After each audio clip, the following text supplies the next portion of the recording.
အားလုံးပဲမင်္ဂလာပါဒီနေ့တော့အမျိုးသမီးတိုင်းတည်တင်တည်ထိုက်တဲ့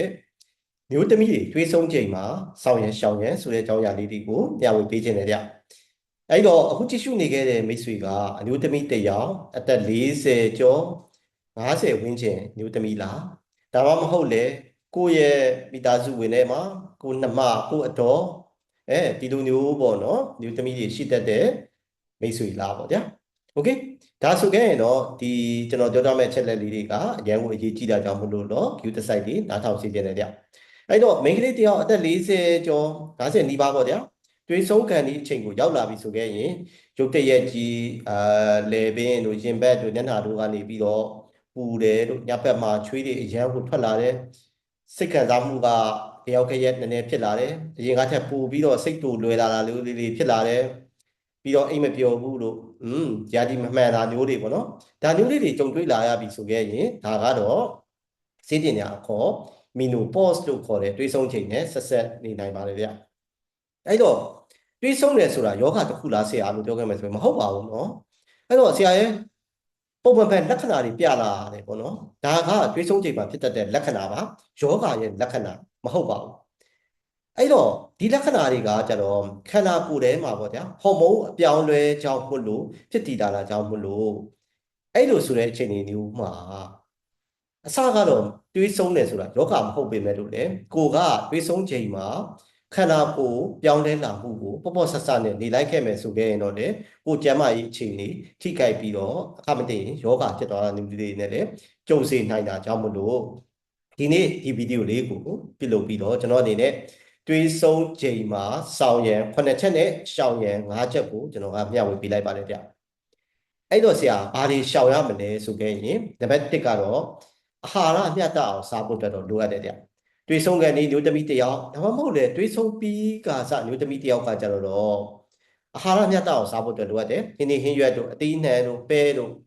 ့ပြီးတော့အစေဆန်တွေငါပရိုတင်းကျွယ်ဝတဲ့အစားအစာတွေဒါတွေကိုမျှမျှတတစားဖို့အတွက်တော့လိုအပ်တယ်အထူးသဖြင့်တော့အမျိုးသမီးတွေတွေးဆုံးသွားတယ်ဆိုတဲ့အချိန်မှာအယိုးဆိုင်ရာပြဿနာဖြစ်နိုင်တယ်ဗျအယိုးပွားလာလို့ဟာမတည့်ရင်ညချော်လဲရင်ဘာမှဖြစ်ဘူးအစားတော့ဒါပေမဲ့လည်းတွေးဆုံးကန်ဒီအချိန်တွေးဆုံးပြီးကစားဆိုတဲ့အချိန်မှာချော်လဲရင်အယိုးကျိုးလွယ်တာလို့ဘာလို့ဖြစ်လွယ်ဒါကြောင့်မလို့ရှေးလူကြီးတွေဆိုလည်းပြောကြတယ်ပေါ့ဗျာတွေးဆုံးကန်နေပြီဆိုခဲ့ရင်နွားနို့တွေတောက်ဆိုပြီးတော့ပြောတယ်အဓိကကတော့ကယ်လ်ဆီယမ်တို့ဗီတာမင်Dတို့ရအောင်လို့ပေးတာပဲဖြစ်တယ်ဗျအဲ့တော့တွေးဆုံးကန်ဒီမျိုးသမီးတယောက်ကကြတော့နို့တို့ဒိန်ချင်းတို့ကယ်လ်ဆီယမ်ပါတဲ့အစားအစာတွေဗီတာမင်Dရတဲ့အစားအစာတွေကိုပို့ပြီးတော့စားသုံးသင့်ပါတယ်ဗျဒါကနံပါတ်1ပေါ့ဗျာနံပါတ်2အနေနဲ့ကကြတော့ပုံမှန်လေ့ကျင့်ခန်းလုပ်ပေးပါတွေးဆုံးပြီးတဲ့ဆိုတဲ့အချိန်မှာအယိုးပါလာလို့အယိုးဆိုင်ရာပြဿနာတွေလည်းဖြစ်နိုင်တယ်ပြီးတော့နှလုံးသွေးကြောဆိုင်ရာဖြစ်နိုင်ခြေတွေလည်းပို့ပြီးတော့တိုးလာနိုင်တာကြောင့်မလို့ပုံမှန်လေ့ကျင့်ခန်းလုပ်ပေးဖို့အတွက်လိုအပ်တယ်ပြင်းထန်အလေးမလာလို့လေ့ကျင့်ခန်းမျိုးတွေကိုလုပ်ခိုင်းတာမဟုတ်ဘူးဒါကအယိုးကိုပို့ပြီးတော့ထိခိုက်စေနိုင်တယ်အဲ့တော့ပုံမှန်လေ့ကျင့်ခန်းလို့ပြောမယ်ဆိုခဲ့ရင်လမ်းလျှောက်တာတို့ယောဂကစားတာတို့ပြီးတော့ပလာတေးလိုမျိုးပေါ့ဗျာခန္ဓာကိုယ်ဆန့်ထွက်ပြီးတော့ကစားရတယ်ဆိုတဲ့ကစားနည်းတွေပြီးတော့ကိုယ့်ရဲ့ဒီတက်လုံးအတွက်ကိုပေါ့နော်ကစားရတယ်ဆိုတဲ့ကစားနည်းတွေပေါ့နော်ဒါမျိုးလေးတွေကိုကိုယ့်ကျန်းမာရေးအခြေအနေအလိုက်ပေါ့နော်ကျွန်တော်တို့လှုပ်ဆောင်ပေးဖို့အတွက်တော့လိုအပ်တယ်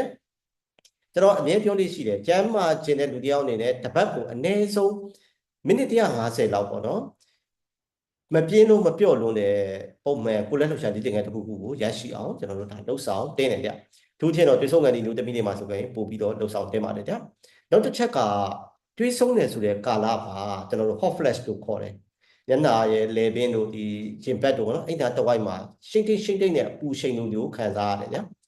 ျဒီလိုမျိုးဖြစ်တတ်တယ်ပြီးတော့စိတ်ဖိစီးမှုတွေများလာစေတတ်တယ် emotional အကြောင်းလေးတွေဖြစ်စေနိုင်တာကြောင့်မို့လို့အိမ်မပျော်တာမျိုးလေးတွေဖြစ်စေတတ်ပါတယ်ဒါကြောင့်မို့လို့ဒါမျိုးတွေကိုတော့ဂရုစိုက်ပြီးတော့အိပ်စက်ဖို့ကိုဂရုစိုက်ဖို့အတွက်တော့လိုအပ်တယ်နေ့တိုင်းညအိတ်ချိန်နိုးချိန်ပုံမှန်ရှိဖို့အတွက်တော့လည်းလိုအပ်တယ်အဲ့တော့အဲ့လိုတွေးဆုံးကန်ဒီအချိန်မှာအိပ်ပြတ်တဲ့ပြဿနာဖြစ်စေနိုင်တာကြောင့်မို့လို့အိပ်ပို့ပြီးတော့ပြက်စေတယ်ဗျာနေ့ကြအိမ်မပျော်အောင်လို့ပေါ့နော်အသားစီးပေးတတ်တဲ့အရာတွေရှိတယ်ဥပမာ coffee တောက်တာတို့အိတ်ခန့်မျိုးပေါ့နော်လက်ဖက်ရည်တောက်ထားတာတို့ပြီးတော့ဖုန်း screen တိုင်းတွေအရင်တုံးထားတယ်ဆိုတဲ့အမျိုးလို့ဒါမျိုးလေးတွေကိုရှော့ချဖို့တော့လေလိုအပ်တယ်ဗျ။ Okay ပြီးတော့နံပါတ်4ပေါ့နော်နံပါတ်4ကကျွန်တော်လည်းခုနကပြောခဲ့တယ်တွေးဆုံးပြီဆိုခဲ့ရင်နှလုံးကျန်းမာရေးကိုပြဿနာအနေနဲ့ညာရှိစေတတ်တယ်ဒါကြောင့်မလို့တော့တွေးဆုံးပြီးတဲ့ဆိုတဲ့အချိန်မှာနှလုံးသွေးကြောဆိုင်ရာအန္တရာယ်တွေပို့ပြီးတော့မတိုးလာအောင်ကိုယ့်ရဲ့နှလုံးကျန်းမာရေးကိုဂရုစိုက်ဖို့အတွက်လိုအပ်တယ် ပုံမှန်လေးတွေးပေါင်းချိန်တာလို့တွေးတဲ့စီစစ်တွေစစ်ဆေးတာလို့စီတို့တွေးလို့ရှိမရှိစစ်ဆေးတာလို့ပြီးတော့တွေးဆုံးသွားတဲ့ဆိုတဲ့ဒီသမီးကဟော်မုန်းပြောင်းလဲမှာရုတ်တရက်ကြီးဝါလာတာတို့တွေလည်းဖြစ်တတ်တယ်ဒါမျိုးတွေကိုမဖြစ်အောင်လဲကိုယ့်ရဲ့ကိုယ်လေးချိန်ကိုပုံမှန်စစ်ဆေးပြီးတော့ပုံမှန်ကိုယ်လေးချိန်တိုင်းရှိအောင်လုပ်တယ်ထိန်းထားတဲ့တယ်ကြပြီးတော့နှလုံးကျန်းမာရေးကိုအန်ဒီရပေးရဆိုတဲ့နေရာမှာစစ်လိလည်းပါတာပေါ့နော်စစ်လိထဲမှာရှိတဲ့နီကိုတင်းတက်ကနှလုံးကိုထိခိုက်စေနိုင်တယ်အဲ့တော့ကိုကစစ်လိတောက်တက်တယ်ဆိုခဲ့ရင်တော့ရက်ဖို့အတွက်တော့ဒါစူးစမ်းတင်တယ်ကြနောက်တစ်ခုကကျတော့အယိုးကျန်းမာရေးအဲ့တော့ estrogen တွေရောနေလာတာနဲ့အညာအယိုးတိတ်တဲစားတွေရောလာတယ်သူဖြစ်တော့အရင်ကပေါ့နော်အယိုးကျိုးဘူးတယ်ဆိုတဲ့လူတွေပြီးတော့အရန်ပိန်တဲ့လူတွေပေါ့ဗျာကိုလေးချိန်နေတဲ့ဆိုတဲ့လူတွေပြီးတော့အယိုးပါနိုင်ချေမြင့်မားတယ်ဆိုတဲ့လူတွေမှာဆရာဝန်နဲ့တိုင်ပင်ပြီးတော့ပေါ့နော်တွေးဆုံကန်ဒီတက်ရွယ်ကိုအမေအဖွားအတော်ပေါ့နော်ကိုယ့်ရဲ့ senior တွေပေါ့နော်ဘယ်ချိန်တွေးဆုံတတ်တယ်လဲအဲ့နာပတ်ချတယ်မှာပဲကိုကတွေးဆုံမှာပေါ့နော်မိန်းကလေးတွေပေါ့နော်အဲ့တော့အဲ့လိုအတက်ရွယ်တာရောက်လာတယ်ဆိုခဲ့ရင်တော့တက်ကြွနားလေကျမဝင်တဲ့ဆရာမတယောက်နဲ့တိုင်ပင်ပြီးတော့ bone density test လို့ခေါ်တယ်ဒါ DEXA scan တွေပေါ့နော်ဒါတွေကိုရိုက်တင်နေဆိုခဲ့ရင်ဒါရိုက်ထားတင်တယ်ကြာကိုရဲ့အယိုးတိတ်တဲ့စာဘယ်လောက်ရှိတယ်လဲကျွန်တော်စစ်ဆေးတင်တယ်အဲ့ပုံမှာမူတည်ပြီးတော့တောက်တင်တောက်ထိုက်တယ်ဆိုတဲ့ဆေးတွေလုံးတင်တောက်ထိုက်တယ်ဆိုတဲ့လေ့ကျင့်ခန်းတွေစားတင်စားတိတ်တယ်ဆိုတဲ့အစားအစာတွေကိုကိုကနေပြီးတော့ဆောင်ရွက်ဖို့တက်လို့လာဟုတ်တယ်အဲ့တော့အယိုးကျမကြီးကိုလည်းမပေါ့စားနဲ့ပေါ့နော်နောက်တစ်ခုကတော့နံပါတ်6စိတ်ကျမကြီးကိုလည်းခရူးဆိုင်ဖို့တက်လိုအပ်တယ်အဲ့တော့ကျေဆုံးကန်ဒီလူတမီတွေကစိတ်တူလွယ်လာတာလို့စိတ်ကြလွယ်တာလို့စိုးရိမ်စိတ်တွေအရင်များလာတာလို့အာယုစုဆက်ရခတ်တာလို့ကိုဖြစ်ပွားသွားစေတတ်တယ်အဲ့တော့ဒါတွေကကျတော့အသက်ကြီးလာလို့ပါဆိုပြီးတော့မပေါ့စားနဲ့ကိုမိသားစုကိုလည်းတေချာလေးပြောပြပါတော့အဲ့ဒီလိုတွေးဆုံးကန်ဒီဆိုတဲ့အချိန်ဒီမှာမိသားစုတွေမှာရံပွဲတွေချင်းချင်းနဲ့ဖြစ်တတ်တယ်ကျွန်တော်လူနာတွေလည်းကြုံခဲ့ဘူးဘာလို့ဆိုတော့အမျိုးသမီးကအဲ့အချိန်မှာစိတ်ဆက်နေတဲ့ဆိုတဲ့အချိန်မှာကိုမိသားစုဝင်တွေပေါ့နော်အမျိုးသားပါဝင်ကိုမိသားစုဝင်တွေကနေပြီးတော့နားလည်ပေးမှုမရှိတဲ့ဆိုတဲ့အချိန်မှာအရန်ကိုစိတ်ခံစားအတွက်အဲ့လိုမျိုးတွေကခတ်မသိရင်ဗျာရန်ဖြစ်တာအပြင်ကိုပေါ့နော်ပိုဆိုးနိုင်တာကြတော့စိတ်တက်ကြလွယ်သွားတယ်အော်အဲ့လိုဆိုတဲ့အချိန်မှာအဲ့လိုအတက်ရွယ်မှာချို့တော့အမျိုးသမီးတွေကတဲ့ suicide rate ပေါ့နော်ကိုယ်တက်တည်တယ်ဆိုတဲ့ rate တွေတော့များလာတယ်လို့ဒါကျွန်တော်စာတစ်စောင်ပေါ့နော်ကျွန်တော် thesis တောင်မှာကျွန်တော်ဖတ်ဖူးတယ်ဗျာအဲ့တော့ကိုယ်စိတ်ကျန်းမာရေးချင်းကို view site ဖို့အတွက်လိုအပ်တယ်ကိုဗီတာစုကိုတိုင်ပင်ဖို့အတွက်လိုအပ်တယ်ပြီးတော့လိုအပ်ရင်တက်ကြွနားတဲ့ဆရာဝန်တယောက်နဲ့တော့တိုင်ပင်တင်ပါတယ်ဗျပြီးတော့နံပါတ်9အနေနဲ့ကတော့တွေးဆုံးကန်ဒီရွယ်ရောက်လာပြီဆိုခဲ့ရင်တော့ကျွန်တော်တို့ပုံမှန်ကျန်းမာရေးစစ်ဆေးမှုတွေကိုပို့ပြီးတော့ဆောင်ရွက်တယ်အဲ့တော့ကိုယ့်အသက်ပေါ့နော်ကိုယ့်ရဲ့ဒီအနေရဲ့ဘယ်လိုရှိတယ်လဲပေါ့နော်ကိုယ်မှာဘာယောဂအခက်ရှိတယ်လဲတချို့တော့သူတွေကကြတော့တချို့တော့မျိုးသမီးတွေအဝါတွန်နေတယ်ဆိုတဲ့လူတွေဒါဆိုခဲ့ရင်နှလုံးဖြစ်နိုင်ကြီးစီးကျိုဖြစ်နိုင်ကြီးတွေးလို့ဖြစ်နိုင်ကြီးတွေများတယ်ဒါမျိုးတွေပေါ့နော်အဲ့တော့ကိုယ့်ရဲ့ကျန်းမာရေးအခြေအနေပေါ်မူတည်ပြီးတော့တွေးပေါင်းကိုပုံမှန်လေးချိန်တာတို့စီးကျိုလေးစစ်တာတို့တွေးရင်းစီစိတ်တွေကိုတေချာစစ်ဆေးတာတို့ပြီးတော့ကိုပေါ့နော်အဲ့ဒီဟော်မုန်းပြောင်းလဲဖြစ်သွားတယ်ဆိုတဲ့အချိန်မှာကင်ဆာဖြစ်နိုင်တယ်တွေလည်းမြင်လာတတ်တယ်အခုကျတော့ရင်သားကင်ဆာတို့တိမ်ကောင်းကင်ဆာတို့ပေါ့နော်ဒါလေးတွေနဲ့ပတ်သက်တယ်ပေါ့နော်ကျွန်တော် breast cancer screening တို့ cervical cancer screening တို့ဒါတွေကိုတင့်တော်တယ်ဆိုတဲ့အချိန်မှာစစ်ဆေးထားဖို့အတွက်တော့လည်းဒါလိုအပ်ပါတယ်ဗျဒါကကျတော့တွေးဆုံးချိန်မှာမျိုးသမီးတွေလိုက်နာတင်တယ်စောင့်ရန်9ချက်ပဲဖြစ်တယ်ဗျပြီးတော့ရှောင်ရန်5ချက်ကိုကျွန်တော်ပြောပြမယ်ဗျရှောင်ရန်5ချက်ကကျတော့နံပါတ်1တော့ဆေးလိပ်ရှောင်ပါဆေးလိပ်ကကျတော့နှလုံးယောဂလေဖြတ်ယောဂနဲ့အယိုးပါစီလွယ်တယ်ဗျအဲ့တော့အဲ့လိုမျိုးကျမကြီးဆိုဂျိုအန်ဒီရယ်တွေကိုတိုးစီနိုင်တာကြောင့်မလို့တော့ဆေးလိပ်တောက်နေတဲ့ပေါ့နော်မျိုးသမီးတွေဆိုခဲ့ရင်တွေးဆုံးချိန်မှာအဲ့ဒီဆေးလိပ်ကိုဖြတ်လိုက်ပါဒါကျွန်တော်လေးနဲ့အကျဉ်းချုပ်ပေးပါတယ်ပြီးတော့အရက်လို့ကျွန်တော်တောက်တာမျိုးတွေလည်းမလုပ်ပါနဲ့အရက်တောက်တာပေါ့နော်အခုဟောပါတဲ့အကြီးတွေပေါ့ဗျာဆရာအရက်မတောက်နဲ့ဆိုလို့ကျွန်မဘီယာတောက်တယ်အဲ့လိုလည်းမဟုတ်ဘူးပေါ့နော်အဲ့လိုအခုဟောပါတဲ့အကြီးတွေတောက်သုံးခြင်းအပြင်အိပ်ဆက်မှုတို့တွေးပါအောင်လို့ကျွန်တော်ကျမရေးတို့ဒါတွေကိုထိခိုက်စေနိုင်တယ်လို့ပြောပဲရိုးကျမရေးကိုလည်းကျွန်တော်တို့ထိခိုက်စေတယ်ဗျအဲ့တော့အကောင်းဆုံးကတော့မတောက်တာအကောင်းဆုံးပဲတောက်တယ်ဆိုခဲ့ရင်တော့လည်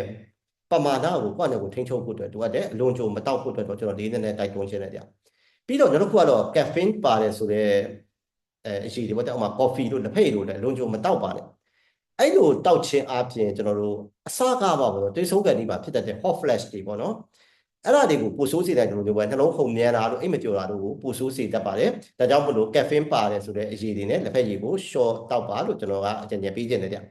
ပြီးတော့တွေးဆုံးကန်ဒီဆိုတဲ့အချိန်မှာတကြားပေါ့နော်တကြားများတယ်ဆိုတဲ့အစားအစာတွေအရည်တွေပြီးတော့အစီစိတ်များတယ်ဆိုတဲ့အစားအစာတွေဒါလေးတွေရှောင်ပေးပါဗျအချို့လွန်ခဲ့တဲ့အစားအစာပြီးတော့စီကြော်မုတ်တွေပြီး ပြီးတော့ready made အစားအစာပဲကျွန်တော် processed food ပေါ့နော်အကင်လေးလိုမျိုးပေါ့နော်ပြီးတော့အစီညားတယ်ဆိုတဲ့အစားအစာတွေဒါတွေအလုံးစုံစားလာကကြတော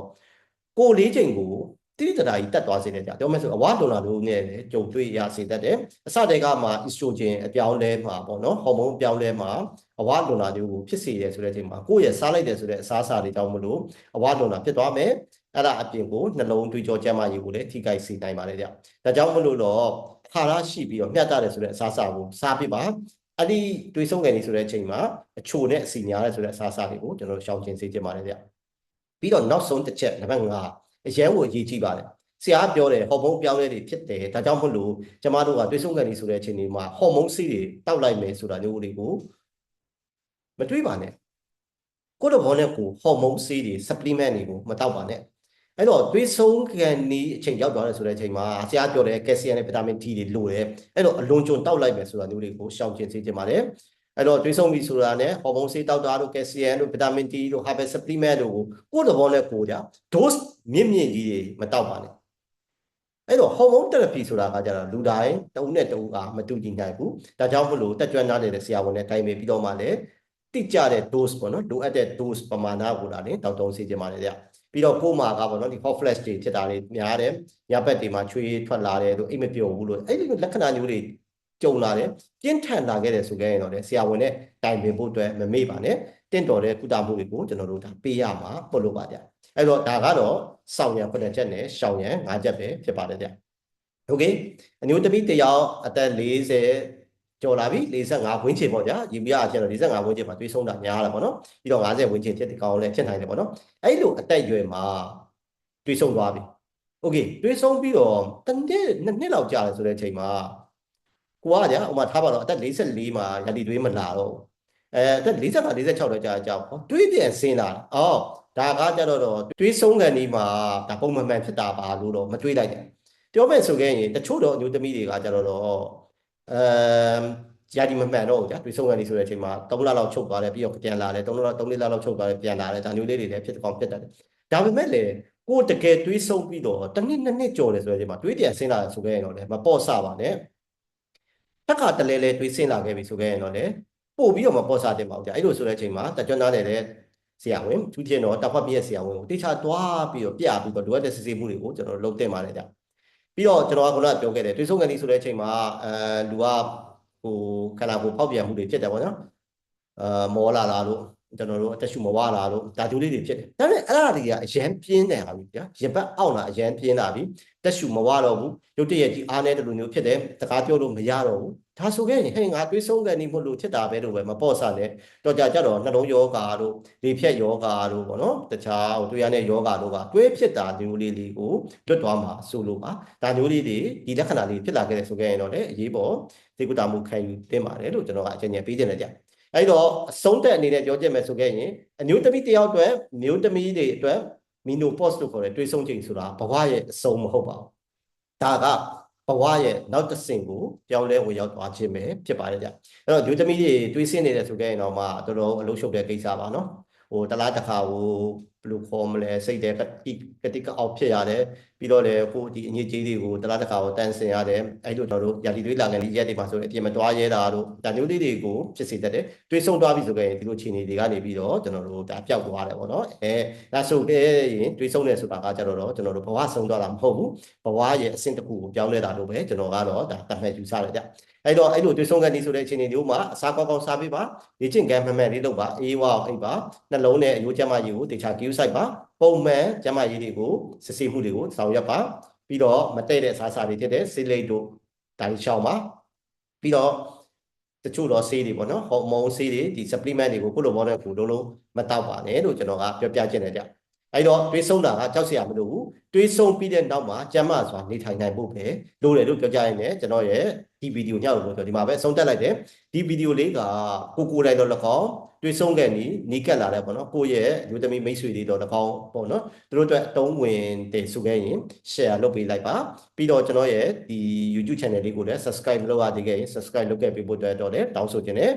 နောက်ဗီဒီယိုတွေမှာကျွန်တော်တို့ပြန်ဆောင်ကြမယ်နော် bye bye